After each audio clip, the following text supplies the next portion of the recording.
안녕하세요. 안녕하세요. 네. 자, 보건연구사 중에서 역학을 담당하고 있는 김희영입니다.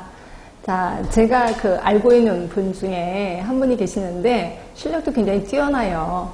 그래서 이제 웬만하면 제가 이때 따로 물어봐도 대답을 잘 해서 합격할 거야 라고 했는데 첫 번째 시험에 떨어졌어요. 그래서 그냥 우리려니 하고 다시 한번 공부를 해봐 라고 얘기를 했거든요. 그래서 이제 두 번째 2년째 공부를 했겠죠. 했는데 실력도 괜찮아졌어요. 그랬는데 또 떨어진 겁니다. 그러니까 제가 할 말이 없는 거예요. 그래서 하여튼 그냥 네 맘대로 해봐 이렇게 했더니 3년째 공부를 했는데 또 떨어진 거예요. 그래서 제가 아예 미안해서 그 친구한테 이제 말도 못 꺼낸 거죠. 근데 이제 이 친구는 3년째 떨어지니까 허탈하잖아요. 그래서 조그만 방 도서관에서 가만히 생각을 했대요. 내가 왜 떨어질까? 이렇게 실력도 있고 암기하는 거 다 기억이 나는데 왜 떨어질까? 라고 고민을 좀 해봤답니다. 고민을 하다 보니까 자기가 공부를 할 때 고른다는 거예요. 그러니까 초이스를 한다는 거죠. 그래서 제가 아무리 중요하다고 해도 이거는 기출문제상으로 나온 적이 없어 이러면서 이런 거는 다 빼고 자기가 정말로 필요한 것만 초이스를 해서 공부를 하더라는 거예요. 그 유명한 초이스 스타디를 하게 됐다는 거죠. 이러다 보니까 요게 좀 문제가 있을 게 아닐까라는 생각을 하게 됐대요. 그래서 초이스 공부 3년을 하면 떨어질 것 같다라는 이제 가설을 하나 설정을 하게 된 거죠.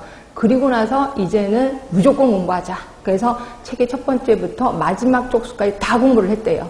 그러고 나서 그의 시험을 봤는데 물론 자기가 공부해서 빠진 거를 그 공부한 거는 시험 문제 나오진 않았어요. 그 전에 초이스에서 했던 그 공부들이 시험 문제들이 좀 나왔대요. 그런데 그에 합격을 했습니다. 요게 우리들의 수험생들의 예의라고 생각하시면 돼요. 결국 중요하다고 초이스 스타디를 하게 되면 괘씸죄에 걸리는 것 같아요. 그래서 아무리 실력이 뛰어나더라도 너 떨어져 라고 한다는 거죠. 특히 우리 보건연구사는 처음부터 끝까지 다 공부하셔야 돼. 왜냐하면 굉장히 중요하기 때문에요. 그리고 그동안의 기출문제를 보더라도 매번 나오는 것만 나오고 거기서 조금씩 더 어려워지고 가끔가다 뭐가 하나 툭 튀어나와요. 그러니까 그런 가끔가다 툭 튀어나온 거를 대비해서 처음부터 끝까지 다 공부를 해야 된다라고 저는 주장을 하고 있습니다. 자, 그러면 저는 어떻게 할 거냐?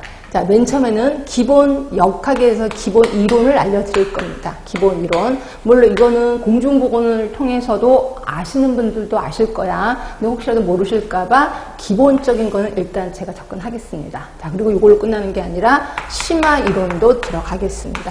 당연히 연구사니까 심화 이론 들어가야 되겠죠. 그리고 이걸로 끝나는 게 아니라 문제를 통해서 이론을 보강할 예정이다. 결국 우리는 제가 하루에 3강을 하는데요. 첫 번째 강의 시간은 기본적인 것만 할 겁니다. 그 다음부터 심화하고 문제를 하는데 결국 두 번째 시간, 세 번째 시간은 모두 문제를 할 겁니다. 그래서 제가 오늘도 받으셨을 거예요. 거기 보시면 맨 처음에 파이널 테스트라고 있을 거예요. 그러니까 여기서부터 시작할 겁니다. 그러니까 첫 번째 시간은 책에 있는 이론을 하고, 그 다음에 두 번째 시작은 파이널 테스트에 있는 문제를 다 풀고, 그 다음부터는 책에, 자, 몇 쪽에 가시면 되냐면, 뒤쪽에 있을 겁니다. 뒤쪽에 몇 쪽이냐면 128쪽에 문제가 있을 거예요. 요 문제를 풀어나가면서 그러면 앞에 이론이 1시간이 너무 짧지 않을까요? 예. 그래서 문제를 통해서 이론이 보강이 돼야 되기 때문에 앞으로 가서 그거에 해당되는 이론을 다시 공부할 거고 다시 문제 풀고 그래서 문제 하나를 푸는데 10분 또는 20분 이상 걸리기도 할 겁니다. 물론 뒤로 갈수록 이론이 다 보강이 됐기 때문에 조금씩 좀 빨라지긴 할 거예요. 근데 처음에는 문제 한 문제 푸는데도 10분 이상